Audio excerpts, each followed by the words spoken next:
तो welcome to my YouTube channel guys. कैसे हो आप लोग। तो हम लोग आज आ चुके हैं एक नए दिन के साथ एक नई स्टोरी लेकर। आज की ये कहानी किसी भूत प्रेत या पिशाच की नहीं होगी, लेकिन ये स्टोरी इतनी हॉरिबल है कि आप डर जाएंगे। ये कहानी एक ऐसे इंसान या जानवर की है जिसे शायद ही किसी ने देखा होगा। इसे हम इंसान या जानवर इसलिए कह रहे हैं क्योंकि ये एक आदमखोर भेड़िए की है जिसका आधा शरीर इंसान और आधा जानवर का था। तो गाइस ये स्टोरी एक आदमखोर भेड़िए की है। तो गाइस ये कहानी शुरू होती है कर्नाटक के एक छोटे से ज़िले से, जहाँ पर एक गांव है जिसका नाम पावागढ़ है। ये कहानी आज से लगभग कई दशक पहले शुरू हुई थी, क्योंकि ये बात है लगभग 1983 की, जब इस गांव में केवल 800 से 1000 की जनसंख्या थी। सन 1983 में इस गांव की रखवाली करने के लिए सरकार ने एक पुलिस वालों की टीम भेजी थी जो कि इन्हीं गांव वालों के साथ रहती थी।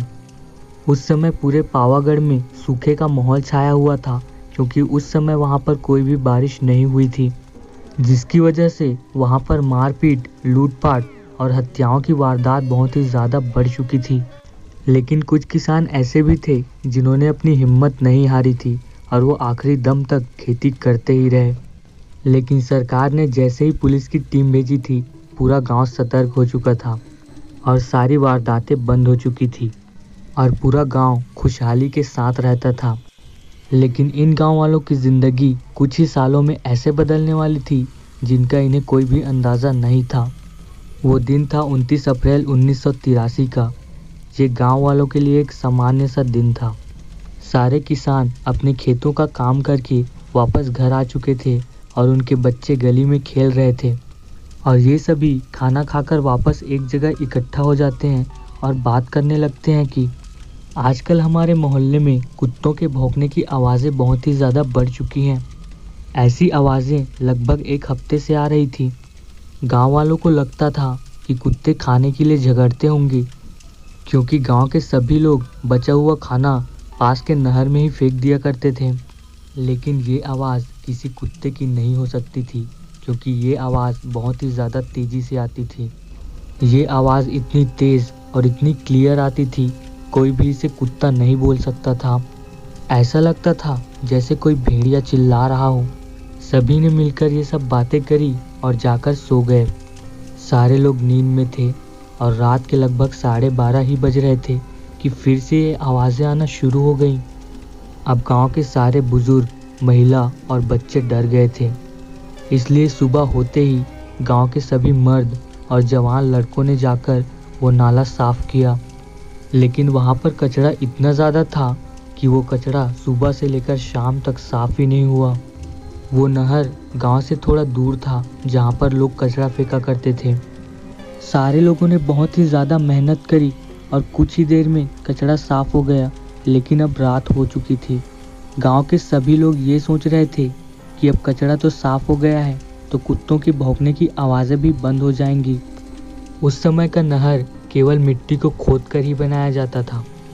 अब रात बहुत ही ज़्यादा हो चुकी थी और कुछ भी दिखाई नहीं दे रहा था, तो सारे लोग नहर से चढ़कर नहर के ऊपर चले गए।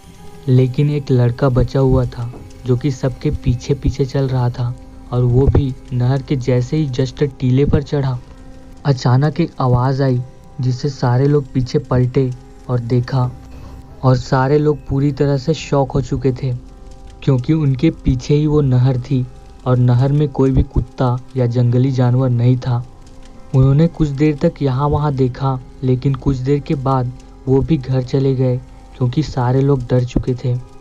अब जैसे ही वो लोग घर पहुँचे, ये आवाज़ आना फिर से शुरू हो चुकी थी। अब सारे लोगों ने अपने बच्चों को घर से बाहर जाने से मना कर दिया था।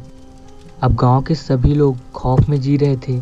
जैसे तैसे करके वो रात गुजरी और लगभग एक हफ्ते तक ये आवाज़ बहुत ही कम हो चुकी थी। अब एक दिन ऐसा आया जिसमें सारे लोग थके हारे आए और अपने घरों में खाना खाकर सो गए। तभी एक आदमी की नींद खुली और उसने देखा कि उसकी बेटी बेड पर नहीं है। वो आदमी एक फील्ड वर्कर था। उसकी फैमिली में उसकी बीवी, वो और उसकी 5 साल की बेटी ही थी। उनका घर पूरी तरह से कच्चा मकान था। हवा आने के लिए एक छोटी सी खिड़की और दरवाज़ा हमेशा खुला रहता था। जब उस आदमी की नींद खुली तो उसने नोटिस किया कि उसकी छोटी सी बच्ची अब उसके बेड पर नहीं है। वो अभी भी नींद से पूरी तरह जागा नहीं था कि उसने देखा कि दरवाजे पर जो लाल कपड़ा लगाया था उसके पीछे भेड़िए की आकृति बनी हुई है। वो तुरंत वहाँ से उठा और दरवाजे के पीछे जाकर देखा तो वहाँ पर कोई भी नहीं था, और अपने घर के पीछे जाकर भी देखा, वहाँ पर भी कोई नहीं था। अब वो आदमी पूरी तरह से टेंशन में आ चुका था। अब वो ज़ोर ज़ोर से अपनी बेटी का नाम लेकर चिल्लाने लगा। चिल्लाने की आवाज़ सुनकर पड़ोस में रहने वाले सभी लोग जागे और उसकी बीवी भी उठी। उसने रोने की ही हालत में ये सारी बातें उनको बताई। गांव के सभी लोग उठकर जंगल की ओर चले गए ताकि उस बच्ची को खोजा जा सके। सभी लोगों ने हाथों में डंडा, लालटेन और टॉर्च रखे हुए थे। वो लोग चलते चलते जंगल के आधे रास्ते में ही पहुंचे थे कि अचानक से फिर से वो आवाज़ आई। जैसे ही उसके पिता ने ये आवाज़ सुनी वो तुरंत जंगल की ओर भागने लगा। सभी लोगों ने उसे रोकने की बहुत कोशिश की लेकिन वो नहीं रुका, और दौड़ते दौड़ते वो एक ऐसी जगह पर पहुंचा जहाँ पर कुछ भी नहीं था, पूरी शांति थी। वो इधर उधर देखने लगा, तभी उसकी नज़र एक कड़े पर पड़ी। वो कड़ा उसकी बच्ची का ही था। वो पूरी तरह से हिम्मत हार चुका था। वो वहीं पर घुटने पर बैठ गया और रोने लगा। तभी गांव के सभी लोग उस जगह पर पहुंचे और उसे संभालने लगे और उसे हिम्मत दी। लगभग 3-4 घंटे तक गांव के सभी लोगों ने वहां पर खोजा, फिर भी उसकी बेटी वहां नहीं मिली। अब सुबह होते ही ये बात पुलिस तक पहुंच गई और वो इन्वेस्टिगेशन करने के लिए जंगल पहुंचे, लेकिन वहां पर कुछ भी नहीं मिला। अब वो भेड़िए की बात को कंफर्म करने के लिए फिर से उस आदमी के पास पहुंचे। उन्होंने पूछा कि आप श्योर हो कि आपने भेड़िया ही देखा था? उसने कहा कि वो पक्का एक भेड़िया ही था, क्योंकि गांव के सभी लोगों ने भेड़िए की आवाज़ भी सुनी थी। अब पुलिस वाले उस लड़की के पिता को दिलासा देने लगे कि जल्दी ही हम आपकी बेटी को ढूंढ लेंगे। पुलिस ने उसे ढूंढने की बहुत ही ज़्यादा कोशिश की, लेकिन वो बच्ची मिली ही नहीं। उस बच्ची के गायब होने के 2 हफ्ते बाद इसी गांव में एक ऐसी ही घटना हुई जिसमें एक 3 साल की बच्ची उसके बेड से ही अगवा हो चुकी थी, और जब तक उसके माता पिता को पता चला तब तक वो बच्ची वहां से गायब हो चुकी थी। और आसपास के लोगों को पूछा गया तो एक आदमी ने बताया कि उसने उस रात को एक भेड़िए को देखा था। अब गांव में ये बात फैल गई कि भेड़िया गांव में घुसता है और एक बच्ची को लेकर वापस चला जाता है। ऐसी कहानी पूरे पावागढ़ में फैलने लगी और वो भेड़िया किसी चीज़ को घसीटते हुए वापस ले जा रहा था।